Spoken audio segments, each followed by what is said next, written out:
It's Champions League Wednesday preview. Two huge games with Jimmy Conrad and Jonathan Johnson. Barcelona look to try and get another remontada against PSG as they lead 4-1 in the second leg. And Liverpool lead RB Leipzig 2-0. But of course, things are not going smoothly for Jurgen Klopp's side. But we'll see what happens. It's PSG against Barcelona, Liverpool against RB Leipzig. Wednesday Champions League preview. Qué Golazo begins right now.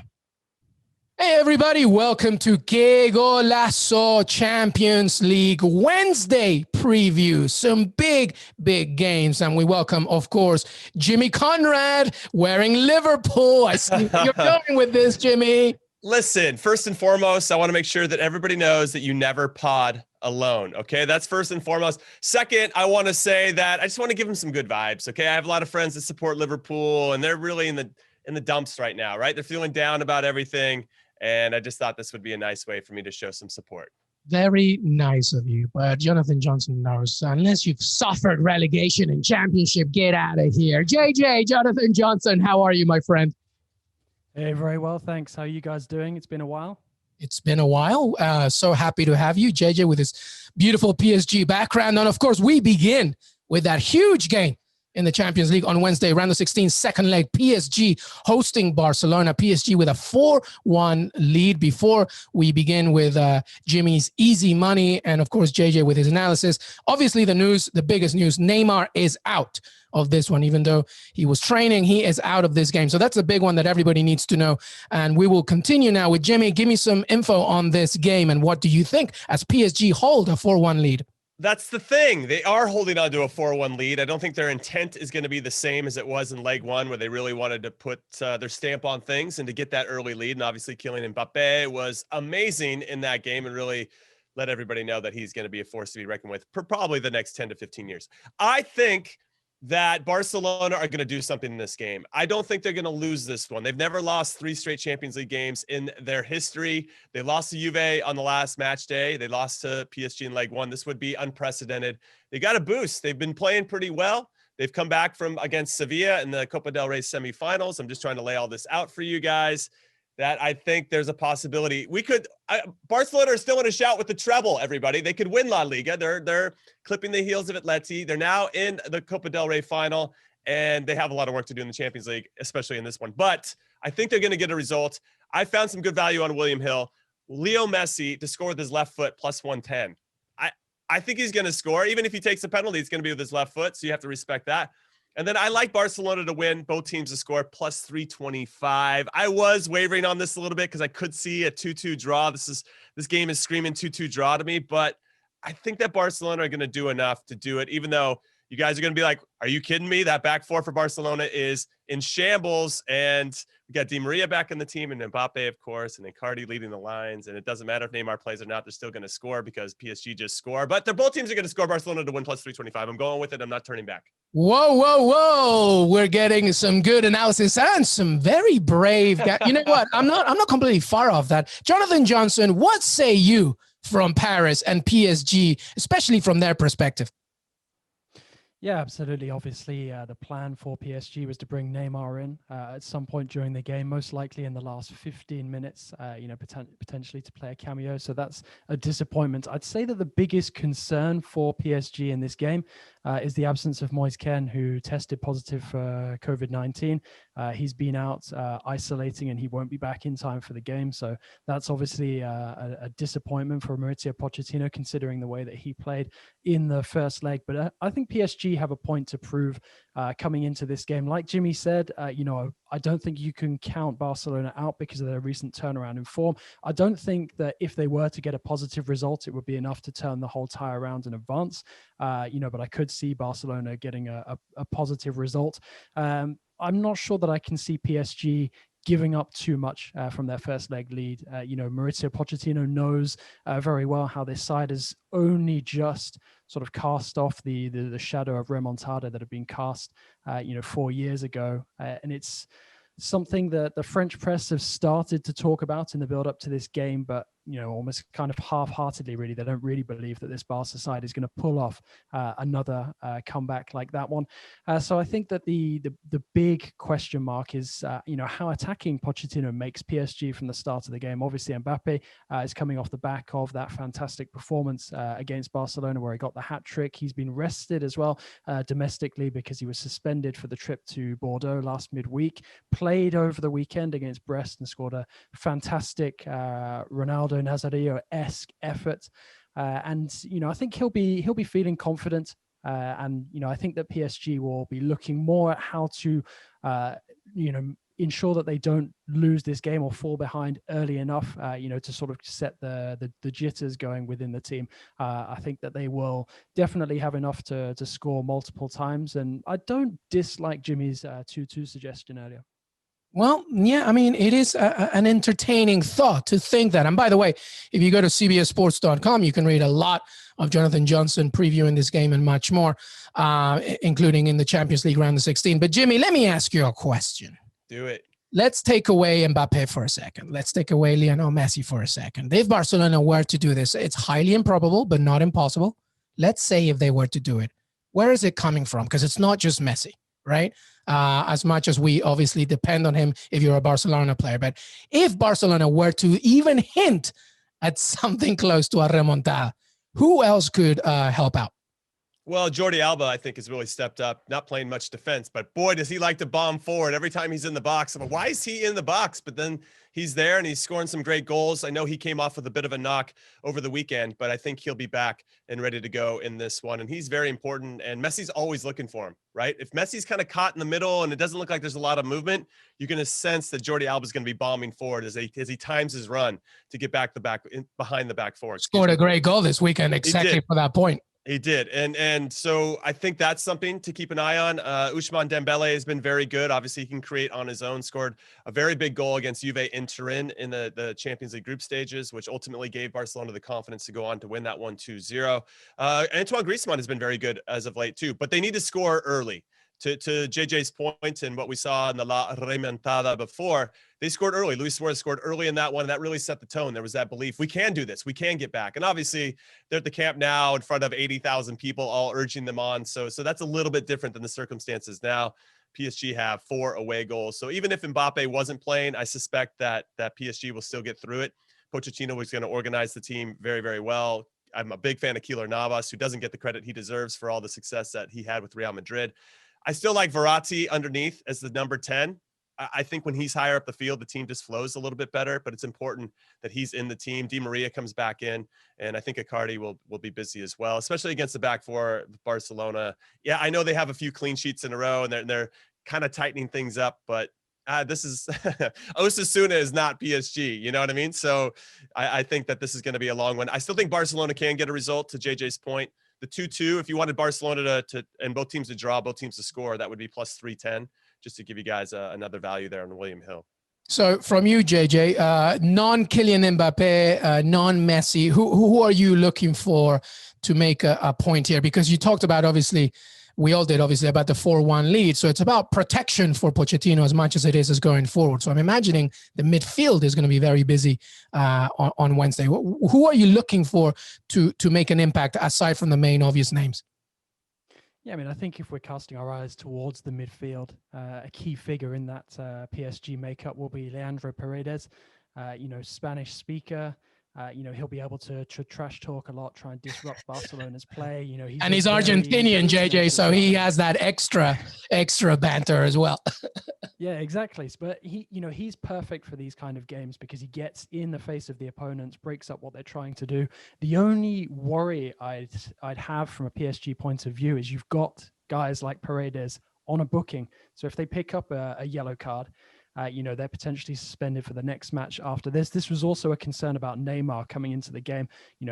Would PSG really benefit from throwing him into an emotionally charged match for 10, 15 minutes at the end, and then potentially risk him picking up a booking and as soon as he's come back from injury being unavailable for one of the next 2 legs, assuming that they can make it to the quarterfinals. So, that's something to definitely bear in mind. I think Idrissa Gueye blows very hot and cold with PSG. He'll be important in this one. And if he does start because he was pretty poor in the opening leg and was withdrawn at halftime. He's going to have to perform much better than he did at Camp Nou. It seems to be that there's a decision to be made at right back as well. Florenzi will be in the squad, but Pochettino's undecided about whether he puts him in from the start. I also thought Florenzi was one of the weak links for PSG in the first half against Barca in the first leg. Came into his own in the second half, managed to play a role in the build-up to the second PSG goal. So, I definitely think those are some of the areas to keep an eye on. And obviously with Marquinhos partnering Presnel Kimpembe in the center of defense, those two will be important in order to keep things tight at the back for PSG. But as Jimmy said, totally agree on Keylor Navas. He doesn't always get the credit that he deserves. One of the best buys by PSG in the Qatari era.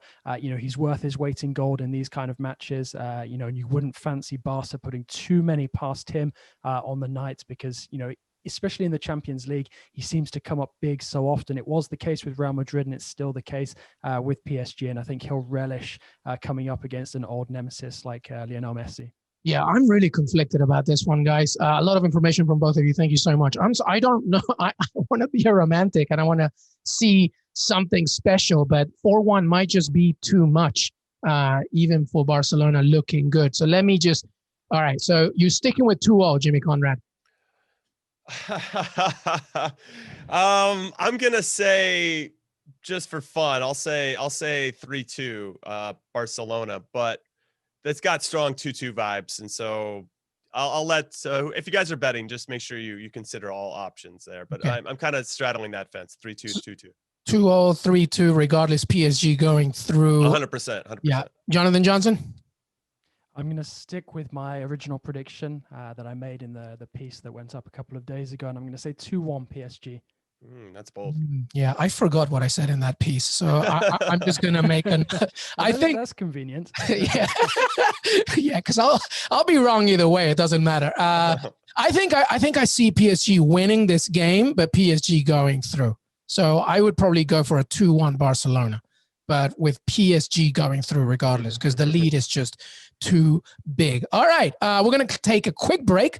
When we come back here at Qué Golazo, we will discuss the second game, which is Liverpool hosting RB Leipzig. Stay right here. Qué Golazo, Wednesday Champions League preview. We'll be right back. Hey, everybody. Welcome back to Qué Golazo, Wednesday preview Champions League. Jimmy Conrad and Jonathan Johnson. And Jimmy wearing Liverpool, who are really going through a very tough time. But with a 2-0 lead against RB Leipzig. They host the German side on Wednesday. Jimmy, what do you have for me? Well, it's funny that I'm wearing this. I don't have an RB Leipzig jersey, so I guess that is that the reason, or you're just being supportive? No. I definitely want to be supportive of my Liverpool friends. I think they're going to lose this one, but I think they're going to go through. So if that makes them feel any better, it probably doesn't. And I want to pose this to Liverpool fans. If we would have told you 3 years ago, hey, you're going to win the Champions League 1 year. The following year, you're going to win the Premier League for the first time in 30 years. But then the year after that, it's going to suck. It's going to really suck, and you're going to hate life, and you're going to be really sad. But would you do it? Of course they would do it. So they need to stop whining right now and just accept the fact that this is a bit of an anomaly, and they'll get back on the horse the following season, and everything's going to be great. That's all I wanted to say. Okay, now with regard to this game in particular, I like the away team again, even though Liverpool, this is their home game. They're playing in Budapest where leg one was. I think that's a benefit. They've lost 6 straight at home. We've talked about that ad nauseum. I still think that Leipzig have a little bit something. They have more to gain and nothing to lose. And I think Liverpool don't always play well with those circumstances. I like RB Leipzig to win straight up. Plus 190, I think, is really good value. It doesn't mean they're going to go through, right? They can win 3-1 and still not go through. 2-1, not go through. I actually like Alexander Sorloth to score anytime, plus 190. And I say that because in his last 2 starts for RB Leipzig, he's got 2 goals and 2 assists. And he's really emerged as a player that they could count on to do a couple things. He can hold up the ball and get on the end of crosses. He's also combining really well with Nkunku in particular. And I think there's a nice vibe around Sorloth right now. I think he will start instead of Yusuf Poulsen. And I like him to get some opportunities against this back line for Liverpool. That said, though, from a Liverpool perspective, you still got Jota probably going to start. Salah's going to play the false 9 because I think Firmino's out. and then Sadio Mane. If you can't get one of those guys to get a goal for you, then yeah, this season is completely lost. But there's something about the Champions League that I think they raised their game for. I think that RB Leipzig will have to take some risk at some point, depending on when that first goal is scored, if they score that first goal. Once Liverpool scores it, though, it's done. I don't see RB Leipzig doing enough. And I think Jurgen Klopp's going to have his guys ready to go. Like, just be tough to play against today. That's it. Just be tough to play against, and we're going to see this through. Yeah, this might be Jurgen Klopp's biggest game this season, just because of everything. The Premier League is done. They're not in a Champions League spot as of now. They might not even get Europa, as you mentioned, Jimmy, before. This is it for them, trying to get something. And I have never seen Liverpool under Jurgen Klopp this low on confidence. Mohamed Salah looks like a different person. Jonathan Johnson, your thoughts on this game? Because regardless of that, they do hold that 2-0 lead. But as we always say, the most dangerous scoreline is 2-0. What do you think, JJ? Yeah, absolutely. I totally agree with you. I do think that it's dangerously poised. I know my brother would be delighted to have heard Jimmy's, positive take on things and how good the last couple of seasons have been to Liverpool. I don't quite share the same the same empathy. I'm quite enjoying my brother suffering week after week at this moment in time. Christmas is going to be fun, JJ. Yeah, exactly. Can't wait for it. I mean, it was already good enough when Villa thrashed Liverpool earlier in the season. Oh, man, that must have been beautiful. That was my Christmas coming early. I totally agree with Jimmy in that I can see Leipzig winning this one, but Liverpool going through. I think you have a good point as well in that this really is the big key moments of the season, Luis Miguel, for Klopp and for Liverpool, because, it's really sort of come to the absolute worst scenario. I don't think anyone foresaw, this kind of run, especially at home. And I do think that playing a home game away from Anfield at this moment in time is going to take away from that complex slightly. I do think we'll see a better Liverpool performance. But let's also cast our minds back to the first leg. Leipzig had some good opportunities. I think they hit the post early on through Olmo, and if that goes in, it's a completely different game. Liverpool, waited until sort of 10 minutes or so into the second half to strike, got 2 quick fire goals. And Leipzig were unlucky to not even get on the score sheet that night. I think that they'll set it right this time. And I think we could be approaching sort of an end to the game where Leipzig are 2 goals up and Liverpool snatch something very late on, lose the game on the night, but go through on aggregate, because I think Leipzig really dropped the ball, letting Liverpool win by 2 goals at home. We'll see if that is actually what comes to pass. But I really do expect Liverpool to show a bit more fight, because it is quite alarming. And I kind of wonder as well if there's going to be a bit of an unsettling effect on the squad. There's speculation about Klopp taking over as Germany coach. We know that Joachim Löw is leaving after the Euros in the summer. Klopp has come out pre-match and said, distancing himself from that role. But the longer that this funk continues, and you look at how history has repeated itself as well from his time with Borussia Dortmund, it's difficult to see how Liverpool are going to get out of this situation at this moment in time, because in order to give Klopp the sort of new energy, new start that he'll need to start a new cycle at Anfield, he's going to have to move out quite a few of the players in that squad. Okay, there's some guys approaching the ends of their career. They're not that much of an issue. But when you're looking at that attack, as Jimmy was saying earlier, when you've got the likes of Mane, you've got the likes of Salah, unable to find the back of the net for games on end, that suggests that perhaps something has changed mentally there. And those are the kind of areas where Liverpool are going to have to implement change if Klopp is going to be able to enjoy a second win with this club. Yeah, no, some really good points there. And listen, Liverpool fans, we don't want to beat too much on you. It is obviously the injury. Jonathan does. I'll own that. Hear that, JJ's brother? JJ does. Okay, what's his name, JJ? Michael. I'm sorry. But no, we need to remember the injuries have been an issue. But what I saw from the loss against Fulham was that there was not usually what we accustom ourselves to Liverpool is that effort, that fight, that passion.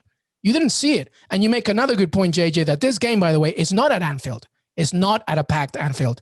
it's in Hungary, in Puskás Arena. So that just makes it so very interesting from another perspective, especially as we get used to this during the COVID times in the game. Jimmy, any additional thoughts on this game? And actually, something that JJ just brought up. Let's say Liverpool loses this game, and it's out, actually. Lose and they're out, right? What is, I'm just saying, I know that Klopp is so popular and he's a great manager and what he's done for Liverpool is amazing. But put yourselves in the situation of another manager in another club, right? Would they have their job right now? I'm just playing devil's advocate. I'm just saying, let's say they get knocked out of the Champions League. They continue to struggle in the Premier League. They don't get Champions League, right? What happens then? Nothing. I think you stick with this guy. Obviously, he brought you tremendous success, helped you win a league title for the first time in 30 years, and really set the tone and culture, I think, for the club for years to come, whether he's there or not. I would say that this is a bit of an anomaly. As I mentioned before, they have plenty of excuses they can use. I like that he doesn't try to lean on those excuses too much, but some of it's inevitable, right? They have so many significant losses. They've had a lot of personal stuff going on behind the scenes. And I just think there's a lot of emotional weight that's on Liverpool right now. And the expectations of can they do it again? There's going to be a mental drop off for sure. Once they won that league, there was so much pressure and build up to that. They had to have some type of release. We see it with teams all the time. All of a sudden they play well, they accomplish something, and there's a bit of a drop off. So we'll see how they do the rest of the season in this leg in particular. I do want to put some respect on Mo Salah's name, even though it doesn't seem like he's playing very well. He's got 25 goals in 40 games. That's something, I think he's doing. I think Sadio Mane maybe and Bobby Firmino maybe haven't been playing at the levels that we expect as consistently. I mean, obviously we can see their talent. I look back at Sadio Mane against Crystal Palace when that was like the peak Liverpool. They scored 7 goals on 8 shots. You're like, wow, they're back. And then it's been a complete drop off from them. I'm curious though, from a tactical standpoint, if Liverpool come out with that same type of high press urgency. I know it led to a couple goals, their urgency and their energy because RB Leipzig just pissed it away and Sabitzer gave a breakaway to Mo Salah and Sadio Mane made the most of a bad mistake as well. That's Liverpool we know, right? Capitalizing on mistakes.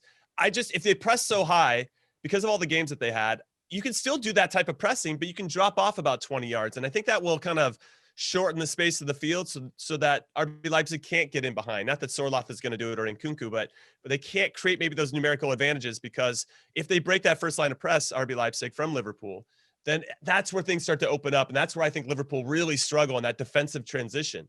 All he has to do is start his line of confrontation. I know I'm getting coaching speak on you guys, but if they just start their line instead of at the top of the box where they usually do it and high press all the way up the field, just drop off 30 yards. You got a 2-0 lead. You know that RB Leipzig's got to press at some point, and you're amazing with some guys that can counter better than most players in the world. So I'm kind of curious to see where he sets up, because I just think those guys get tired. You can't press like that for 5 straight years or whatever Jurgen Klopp's been there, and then all of a sudden expect that you're not going to get tired. They're not robots, even though it looks like some of them are at times. Yeah. And by the way, RB Leipzig, since that loss to Liverpool, won the straight 4 games after that.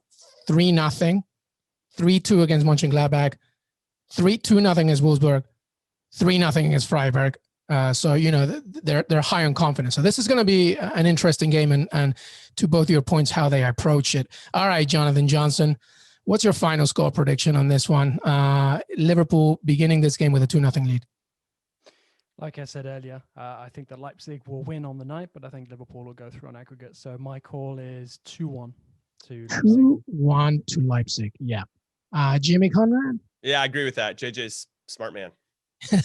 Hey, you know what? I checked the piece, and I think I said that too, so that's fine. So we're all in agreement. All right, so we have Liverpool going through despite losing, and we have PSG going through despite losing. We will see what happens. Well, that's it. That's our show. That's our Wednesday Champions League preview. Thank you so much to both Jonathan Johnson and Jimmy Conrad. Before we leave, final thoughts on anything that you want as we look ahead to more, perhaps games from next week as well. Jimmy Conrad, any final thoughts? Wow. Now I feel that was a nice setup. I'm actually looking forward to the Europa League. I want to talk a little Manchester United, AC Milan. I think that's going to be a great matchup. Yeah, that's going to be a good game. Jonathan Johnson, how about you? Yeah, likewise, like Jimmy, I think we're spoiled once again. We've got a great lineup of matches this week and next week to look forward to. So just, bring on all of the crazy action. And I hope that those prestigious matchups, live up to expectation and give us some great entertainment. Yep, well said. You know what I'm looking forward to? Aston Villa against Newcastle on Friday, Jim. Okay. All right. And it's a 4-day Champions League quality weekend. It is. Yes. I wish you guys the best. I can't wait for all of us to suffer through 90 minutes of nothing. It's going to be amazing. Jimmy, I have a soft spot for Newcastle because of Norberto Solano. So I know. But as far as this season is concerned, we're out for blood, baby. Jimmy, thank you so much, brother. Thanks, Luis. JJ, thank you. Guys, thanks a lot. It's been a pleasure as always. Hey, everybody. I want to thank Jimmy Conrad and Jonathan Johnson for joining me today. Don't forget to follow us on Twitter, Qué Golazo Pod. Send us tweets, ask us questions. We want to hear from you. Anything from the Champions League to the Premier League to the NWSL to so much more. Please ask us questions. We want to grow this community. Also, we're on Apple Podcasts, Spotify, Stitcher, YouTube, youtube.com/Qué Golazo. We're on cbsports.com and so much more. Stay with us because we also have recaps after the Champions League and so much more, including weekend preview, Europa League, etc., etc. Thank you so much for listening, for watching. We'll see you next time.